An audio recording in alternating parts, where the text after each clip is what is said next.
যে ওনারা মোদিকে রিকোয়েস্ট করতে হয় যে আগামী নির্বাচন করে দেওয়ার জন্য। সেখানে আমাদের সার্বভৌমত্বটি প্রশ্ন।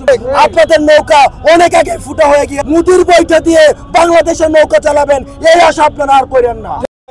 যে রিভাইভাল বা রিভার্ট বা আপনাকে নতুন রেনেসান্সের মধ্যে প্রবেশ করেছে, সেটিকে আমরা দেখেছি দেশীয় এবং আন্তর্জাতিক সম্প্রদায় প্রপাগান্ডা এখানে ছড়াচ্ছে এবং রাজনৈতিক দ্বন্দ্বকে তারা সাম্প্রদায়িক দ্বন্দ্ব হিসেবে তারা আন্তর্জাতিক গণমাধ্যমে উপস্থাপন করার চেষ্টা করা হচ্ছে।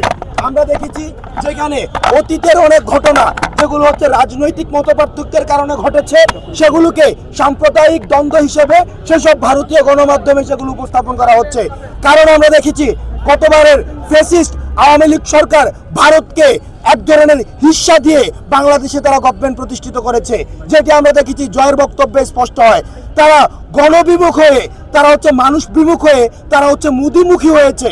অর্থাৎ তারা মানুষ থেকে মুখ ফুরিয়ে তারা মোদির উপরে নির্ভর করছে তারা ক্ষমতায় আসার জন্য। এই কারণে আমরা ওয়াজেদকে শুনতে পাই, আমরা দেখছি যে সজীব ওয়াজেদ বলছে যে উনি মোদিকে রিকোয়েস্ট করছে যে যেন দ্রুততম সময়ের জন্য নির্বাচনের ব্যবস্থা করে। চিন্তা করেন মানুষ থেকে ওনারা কতটা বিচ্ছিন্ন, ছাত্র থেকে ওনারা কতটা বিচ্ছিন্ন, জনতা থেকে ওনারা কতটা বিচ্ছিন্ন যে ওনারা মোদিকে রিকোয়েস্ট করতে হয় যে আগামী নির্বাচন করে দেওয়ার জন্য। অর্থাৎ এটা থেকে প্রমাণ হয় যে 2009 সালের যে ইলেকশন, 14 সালের যে ইলেকশন, 18 সালের যে ইলেকশন এবং পরবর্তীতে যে 24 সালের যে ইলেকশন, সেই ইলেকশনগুলো যে প্রশ্নবিদ্ধ ছিল এবং মোদির উপরে যে দেশটাকে টেন্ডার দিয়ে, মোদি হচ্ছে একটি আদর্শ, এই আদর্শের উপরে যে দেশটা টেন্ডার দিয়ে এতদিন পর্যন্ত চালিয়েছে সেটি তখন প্রমাণিত হয়। সুতরাং এগুলো হচ্ছে বাংলাদেশকে বিতর্কিত করার জন্য। আমাদের যে সাম্প্রদায়িক সম্প্রীতিটি রয়েছে, বাংলাদেশে সবসময় সাম্প্রদায়িক সম্প্রীতি রয়েছে, এই সাম্প্রদায়িক সম্প্রীতিকে প্রশ্ন করার জন্য আমরা দেখেছি আওয়ামী ফ্যাসিস্ট যে সরকার তারা এখন দেশে বিদেশে প্রপাগান্ডা চালাচ্ছে। আমরা দেখেছি গত 16 বছরে হাজার হাজার কোটি টাকা তারা বিদেশে পাচার করেছে। আমি গতকালকে একটা হিসাবে দেখেছি মাত্র 5% টাকা যদি তারা এই প্রপাগান্ডার মধ্যে খরচ করে তাহলেও বাংলাদেশকে ধ্বংস করে দেওয়া যায়। তাদের এত টাকা বিদেশে পাচার করেছে। সুতরাং এগুলো দিয়ে আসলে বেসিক্যালি তারা প্রপাগান্ডা চালিয়ে যাচ্ছে, যে প্রপাগান্ডাগুলোকে ছাত্র নাগরিক সম্প্রীতির মধ্য দিয়ে সেই প্রপাগান্ডাগুলোকে নস্যাৎ করে দিয়েছে। বাংলাদেশের নির্বাচন নিয়ে যখন মানুষের কাছে সেখানে আবেদন না করে মোদির কাছে যেখানে আবেদন করে সেখানে আমাদের সার্বভৌমত্বটি প্রশ্নবিদ্ধ হয়। সুতরাং আমরা স্পষ্ট করে দিতে চাই, এই যে ইউএসএ তে বসে আপনি দেশের বিষয়ে সিদ্ধান্ত নেওয়ার আপনার কোন ধরনের অধিকার নাই। আপনাদের নৌকা অনেক আগে ফুটা হয়ে গিয়েছে,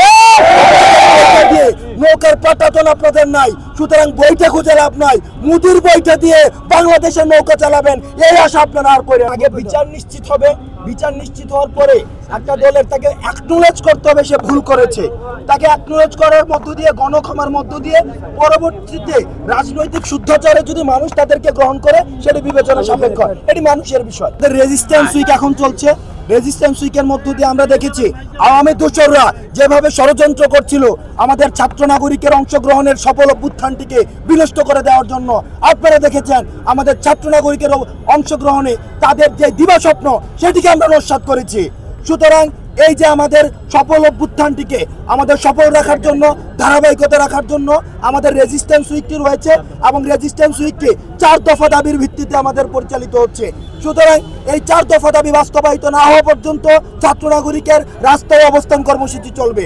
এবং আজকের আপনারা জানেন আমাদের বিক্ষোভ মিছিল রয়েছে, বিক্ষোভ মিছিলের পরবর্তী কর্মসূচিটি আমরা আবার প্রেস রিলিজের মধ্য দিয়ে আপনাদেরকে জানিয়ে দেব।